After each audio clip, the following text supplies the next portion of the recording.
for each HI, right? Mm-hmm. You are, for two of these, you're creating one hydrogen and one iodine, right? Yeah.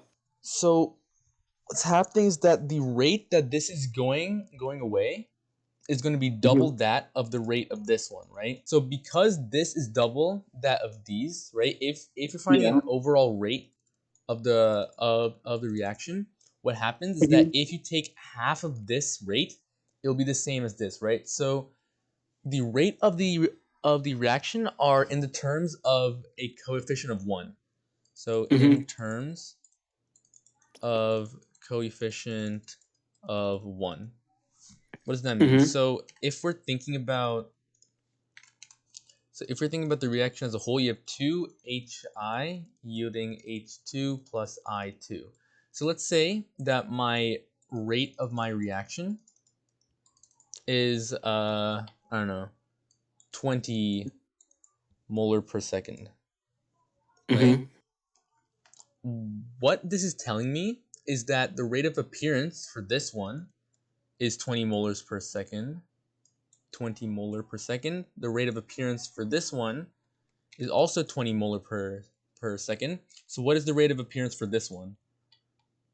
10. It would be negative 40 molar per second. Wait, what? Wait, why negative? And also, why would the rate of appearance be twice as much? Okay, so if we're looking at this, right? Our Mm-hmm. formula says that our rate is one is 1 over the coefficient times some times this rate itself, right? Mm-hmm. If we look at Yeah. it, the rate of this one, right, is negative 40 molar per second, and we know that it's negative 40 moles per second because since it has a coefficient of 2, one half of that is 20. Ah, okay. So your rate of reaction would match that of any coefficient with a 1. Mm-hmm. So if I were to go backwards, let's say I didn't know the rate of reaction, my rate would just be the same as opposite 1 over 2, right? Because I have a coefficient of 2. Let me switch my colors. So since I have a 2 here, it's 1 over 2 times the rate, do it in parentheses, the rate of disappearance. So this would be negative 40 molar per second, right? Mm-hmm. This would be the same as my positive 1 over 1, the rate of H2. So note this Mm-hmm. has a coefficient of 1, this one has a coefficient of 1. So 1 over 1, so nothing changes. That means the rate would be the same.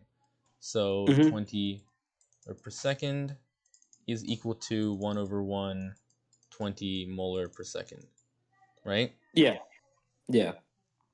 So this is telling me that if I have something with a larger coefficient, I have to I have to divide by it more times so I can get to the standardized rate.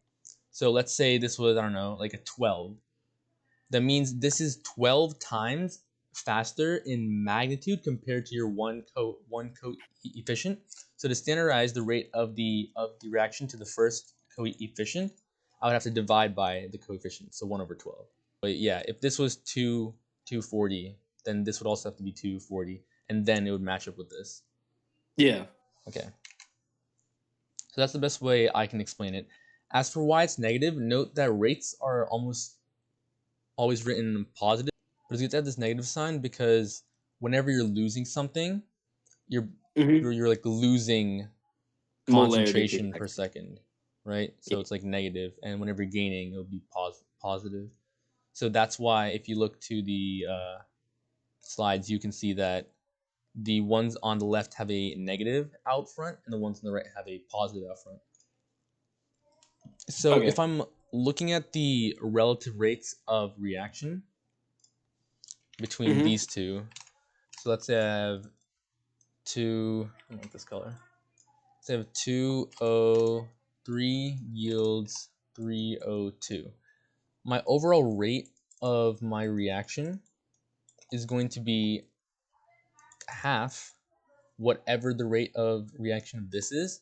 So in this case, it's going to be 6.0 times 10 to the negative fifth molar per second, Mm-hmm. right?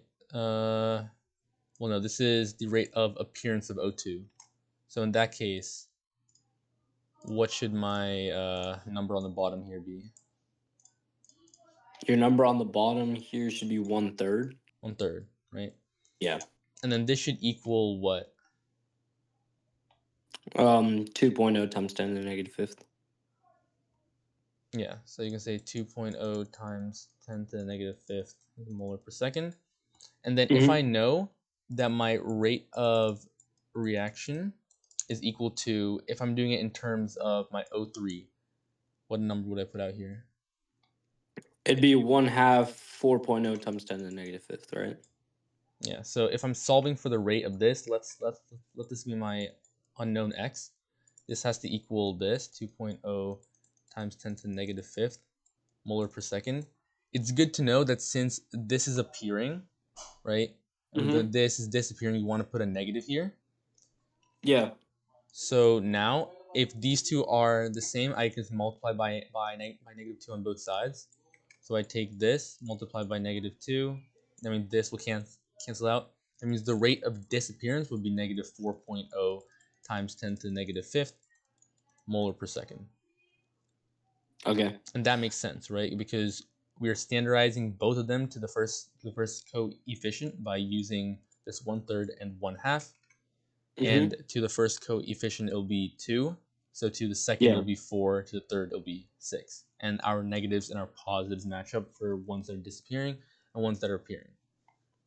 Okay, so like the difference between what we're doing here and then what we need a table for is Mhm. that this is a decomposition, meaning that you know on the left side, if you're given the right information, you know on the left side exactly how much No, the so like, rate of appearance contributed to the products. so But if there's multiple, you don't know. not necessarily, because the formation here, before we move on, let me just like end this closing thought real quick. So Hmm. one thing I want to say is that this is a tedious process to do on a test, right?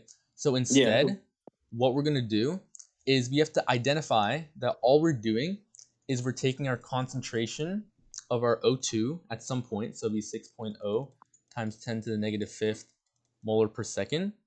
We are standardizing Hmm. it to a coefficient of 1. So we're dividing by 3. That's the same as multiplying by 1/3, right? But Hmm. then we have to bring it up to a coefficient of 2 to match up with this with O3. So wouldn't this be the same as just multiplying by 2/3? Yeah. Get 2.0 times 10 to the negative fifth molar per second, and then you can identify that this is disappearing, so you can tack on a negative, right? So that's all that we're doing. Hmm. The big like math part is just to identify what a rate of reaction actually means. Okay, now Okay. going to what you're saying that because there's only one reactant, we don't have to worry about how the coefficients don't affect the order, right? So Yeah. what's happening here is even though there's one reaction here, let's say I have like an O3, right? This Hmm. O3 splits into an O2 and an O. Then Yeah. from there, this O3 plus the O that was created here splits up into two O2. Identify that these are two different mechanisms, right? Hmm. Therefore, because they're two different mechanisms, we can't determine reactant order just from the regular equation, right? So if I Okay. were to list out the rate reaction as, I don't know, KO3 squared just from this, I wouldn't be able to do that, right? Okay. Because I can't make a generalization. If I was told what the rate of reaction actually was, and then I'm given the balance coefficients, then I can identify the rate of disappearance or appearance, right? Okay. So let's recap why it works with mechanisms. For mechanisms, you're given the exact amount. Let me just get rid of this. For mechanisms, you're given the individual steps. So you have step 1, 2, 3.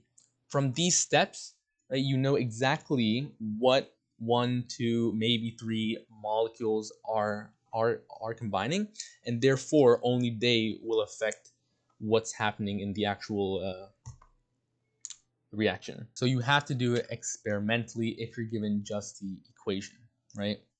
So this is the key concept here. Note that in the rate law, you can't put little a or little b in here. It's m and n because without the mechanisms, you don't know which one's the slower component, and thereby you Mm-hmm. cannot definitively argue. The only way that you can definitively use just the regular equation Mm-hmm. to be used as like exponents in your rate is if you're told that it's a elementary reaction, meaning it only has a singular mechanism, in which case there's no other way for it to react. So the rate must Yeah. be determined by these. Yeah, a single step. Yeah, so the rate law for an elementary reaction can be derived from the coefficients because with these coefficients, there's no other way for the concentration to be dependent on, right? Nothing's slowing it Mhm. down. It's doing that. Okay, so we know how to experimentally determine K, right? Yeah. Once we identify the rate law and we have an observed rate, we have the reactant orders Mm-hmm. and their concentration, we can just solve for K and then we can experimentally figure it out. Now, building off of that, what would be your units for K? This is what molarity. You want to end up with molarity per second. So you're getting molarity squared on top. You want to Mhm. end up with molarity per second. So would it just be inverse molarity inverse second? Yeah. Okay, just to build upon what just happened there, you know that your rate of your reaction equals K times the concentration of some compound to the first power times the concentration to some other compound to the first power.